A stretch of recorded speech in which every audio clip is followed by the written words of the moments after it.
আপনারা তো বড় করে রিপোর্ট দিচ্ছেন না যে গুলশানের কি কিন্তু চাঁদাবাজকে আমরা ছাড় দেই নাই, গুলশানের চাঁদাবাজকে ধরছি না। কোনো চাঁদাবাজকে ছাড় দেওয়া হবে না, কোনো আমি তো বললে কাউকে ছাড় দেওয়া হবে না।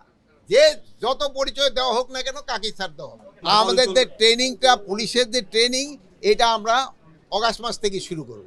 ট্রেনিংটা তো ধর এক ব্যাচ যাবে, আরেক ব্যাচ আসবে, এক ব্যাচ যাবে, আরেক ব্যাচ আসছে ইলেকশনের আগ পর্যন্ত। এসপি ওসিদের পরিবর্তন এটা তো কন্টিনিউয়াস হইতেই থাকতেছে, এটা হইতে থাকবে, এটা তো সবসময় পোস্টিং হইতেছে।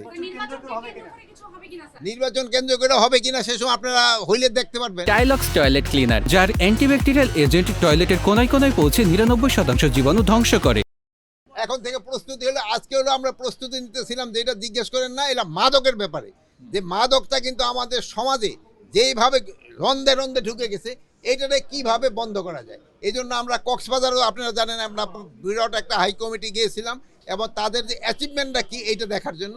এখানে দেখা গেছে যে ওখানে যাওয়ার পরে আমাদের কিছুটা সুফল আমরা পেয়েছি। মাদকের ধরার পরিমাণটা অনেক বাড়ছে, কিন্তু মাদকের কেরিয়ারগুলি ধরা পড়তেছে, কিন্তু গডফাদারগুলি এখনও ধরা পড়তেছে না। গডফাদারগুলি ধরা না পড়ার আমাদের কতগুলি সংস্থা আছে, তাদেরও কিছুটা দায় রয়ে গেছে। আমরা সবার থেকে সব ধরনের সহযোগিতা পাচ্ছি না।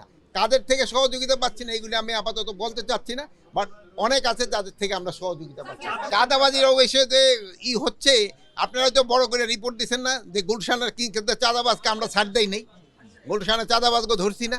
কোনো চাঁদাবাজকে ছাড় দেওয়া হবে না, সে যত বড় লোকই হোক এবং যত প্রভাবশালী হোক না কেন, কাকেই ছাড় দেওয়া হবে না। যদি কোনো আমি তো বললে কাউকে ছাড় দেওয়া হবে না, যে যত পরিচয় দেওয়া হোক না কেন কাকেই ছাড় দেওয়া হবে।